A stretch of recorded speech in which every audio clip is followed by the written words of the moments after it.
This is Krystel, and we are here for today's episode of Living the Wiccan Life.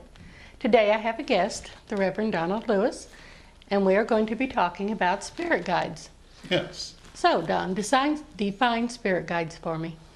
Well, in my opinion, spirit guides are the spirits that you work with regularly, whether you have conscious knowledge of it or not, whose purpose in working with you is to help you in your life, to guide you, to give you information. Everybody has this. Everybody has,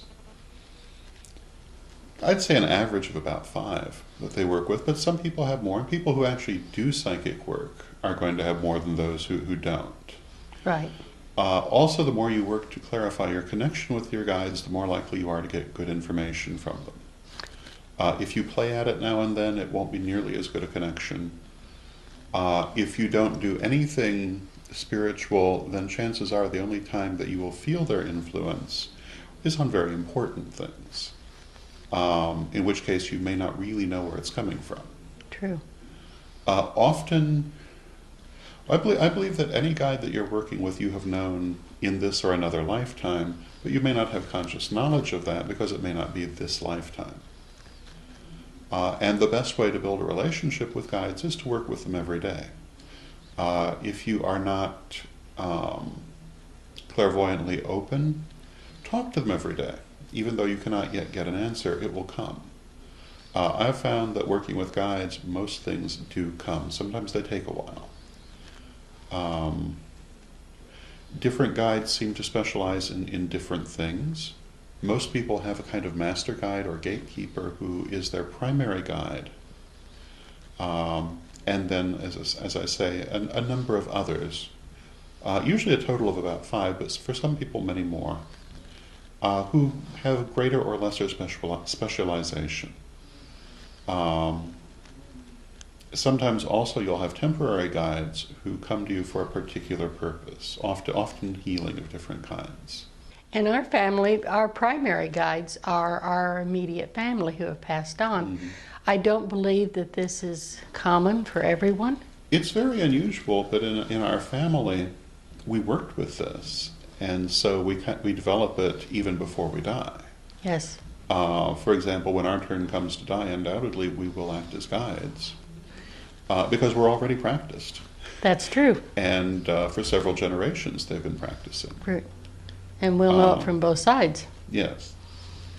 In many cases, you would not see something like that, although it's not entirely uncommon to have a guide from your own family, but usually only if it's a highly spiritual family will you have more than one. Right. And most of our families having been mediums of one kind or another, it is an unusual situation. I would say that in any circumstance such as that, either a family or a group where there are a large number of people who do clairvoyant and other psychic work, that the likelihood that when one or more of them pass on, they will serve as guides to the others is much higher. Right. Because they're already doing it in a way while they're alive. Mm-hmm. So it's only natural they'd continue it on the other side. Right. I talk in Living the Wiccan Life about dreams a lot because dreams are very important to me, and I think everyone should work with them. And one of the things I have mentioned, I think at least twice in the lessons, is the strangers in your dreams. Mm-hmm. When you dream of someone who is a stranger, but they're very clear, and you see them clearly and sharply, and there's a feeling there that isn't normally. I think it is possible that these people are either active guides or part of your spiritual or soul family that have agreed to work with you between lives.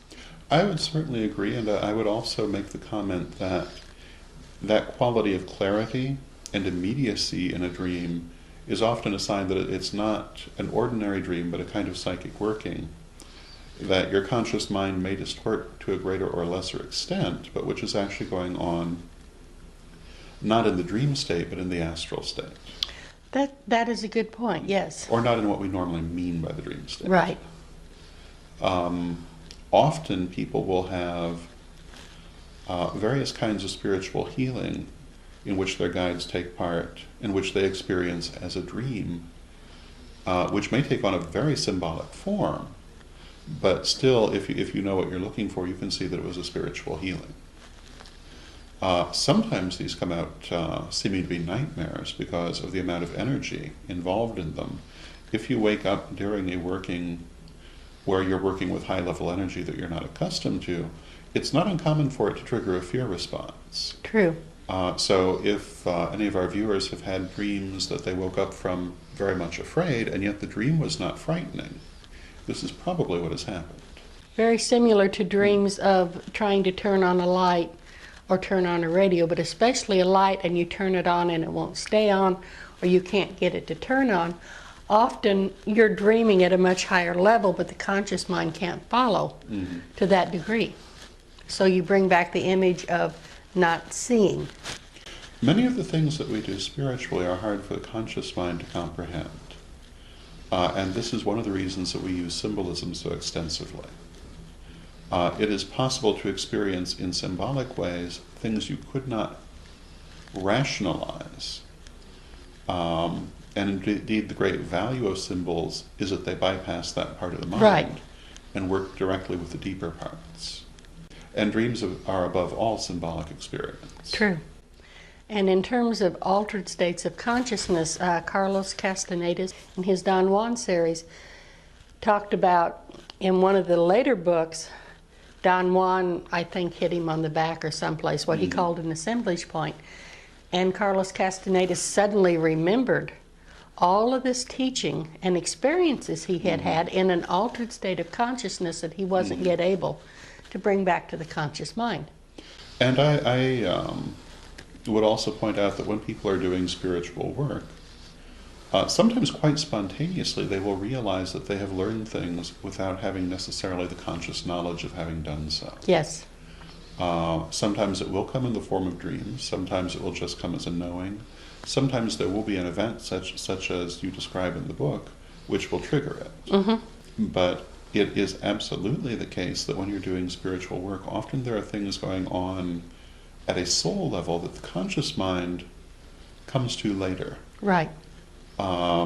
Sometimes you'll have a symbolic idea of them, sometimes you'll have no idea at all until they hit you. Yes. And that's true for not only experiences but skills. That is true too. Well, thank you so much for spending this time with us. I want to thank the Rev Don Lewis for being my guest today.